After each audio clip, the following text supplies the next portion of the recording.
Doctor Sangeeta कुमारी, guest assistant professor, Hindi विभाग, जमनीलाल महाविद्यालय, हाजीपुर, वैशाली। आज मैं बीए पार्ट 1 MIL के बारे में चर्चा करूंगी। आज का शीर्षक है मधुआ का चरित्र चित्रण। तो आइए आज मधुआ के चरित्र चित्रण के बारे में जानेंगे। ये मधुआ जो है ये जयशंकर प्रसाद रचित हिंदी की चरित्र प्रधान कहानियों में श्रेष्ठ कहानी है। लखनऊ में ठाकुर साहब का लड़का पढ़ता था। ठाकुर साहब यदा कदा लखनऊ जाते थे। किस्सा कहानी सुनना उनकी पुरानी आदत थी। एक दिन उन्हें एक गप्पी शराबी से मुलाकात हुई। उसके कपड़ों से शराब की गंध आ रही थी। ठाकुर साहब के पूछने पर कहता, साहब 7 रोज से एक बूंद भी गले के नीचे नहीं गई है। मैं तो 7 रोज से चने चबाकर यूं ही अपने दिन बिताए हैं। उसका उत्तर सुनकर ठाकुर सरदार सिंह ने आश्चर्य प्रकट किया कि 7 दिनों तक बिना खाए पिए रहकर भी वह पीना ही नहीं चाहता है। शराबी ने पीने का औचित्य प्रतिपादित करते हुए कहा है कि दुख और अवसाद से घिरे दीर्घ जीवन से आनंद और चैन का एक क्षण के लिए अच्छा है। इसके पश्चात उससे ऐसी कहानी सुनाई जिसमें दर्द भरी टीसें थी। वह अपनी दुखों को स्मरण कर भर जाता है। जीवन की गति विचित्र है। बड़े बड़े लोग पल भर में भिखारी बन जाते हैं। फिर भी यह संसार पागल है। अपने पागलपन को भूल जाने के लिए वह शराब पीता है। ठाकुर साहब उस शराबी को 1 रुपया देकर विदा करते हैं। उसी बीच एक कोमल बच्चे की सिसकने की आवाज सुनकर शराबी तुरंत से रोने और बिलखने का कारण पूछा तो बालक ने बताया कि वह दिन भर कुछ खाया नहीं। यह सुनकर शराबी को आश्चर्य हुआ। इतने बड़े घर के रहते हुए भी उसने खाने को नहीं मिला।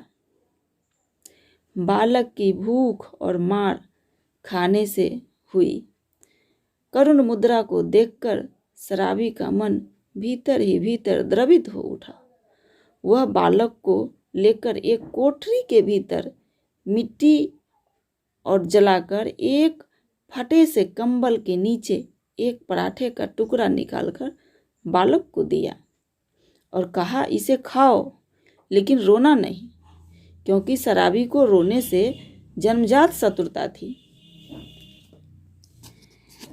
शराबी ने आज तक दूसरों की खाने की चिंता नहीं की थी।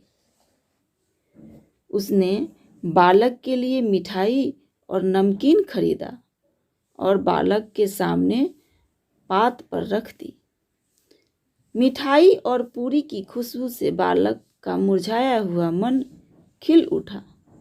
दोनों काफी दिनों के बाद भर पेट खाए और सीलन भरी जगह होते हुए भी उस ठंडक में वो चैन से सो गए। बालक ने उस शराबी का ओवरकोट ओढ़ लिया और शराबी कंबल तानकर सो गया। सुबह होते हुए उस शराबी ने निर्मम बालक को देखकर उसके मन में द्वंद्व के बादल छाने लगे। अब तक उसके दिलो दिमाग पर सिर्फ शराब का ही आधिपत्य था, लेकिन इस छोटे से बालक ने कौन सा जादू कर दिया?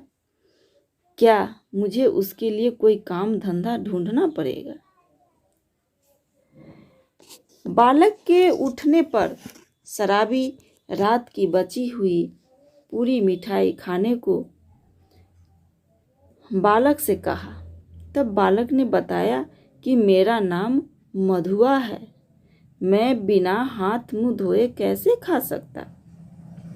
तब शराबी ने उसे रास्ता नापने को कहा कि तुम यहाँ से चले जाओ, पर वह तैयार नहीं हो सका। आखिर कहा कहाँ जाएगा वो? कहा कि मैं कहाँ जाऊंगा। शराबी घर से निकलकर गोमती नदी के किनारे पहुंचा। वह गोमती की धारा को देख रहा था। गोमती के किनारे साथी राम जी से मुलाकात हुई। किसकी मुलाकात? उस शराबी की मुलाकात। दोनों एक साथ गोमती में स्नान किए और घर आ गया। इधर मधुआ रात का बचा खाना खा चुका था और कुछ शराबी के लिए छोड़ दिया था। अब शराबी ने शराब न पीने की शपथ खाई थी और निश्चय किया था कि हम दोनों शान से कमाएंगे और नए जीवन की शुरुआत करेंगे, क्योंकि उसके जीवन में एक नई किरण मिल गई। कल मधुआ के नए जीवन की शुरुआत थी। मधुआ कहानी अपने युग की सुधारवादी चेतना से आक्रांत कहानी है। मधुआ एक ऐसा बालक है जिसके जीवन की दरिद्रता और करुणा ने उसके हृदय में हलचल मचा दी और उसे स्वयं कमाने वाला व्यक्ति बना दिया, और वो एक स्वयं कमाने वाला व्यक्ति बन गया। ये था मधुआ का चरित्र चित्रण। ये हमारे जयशंकर प्रसाद रचित एक प्रधान श्रेष्ठ कहानी है। धन्यवाद।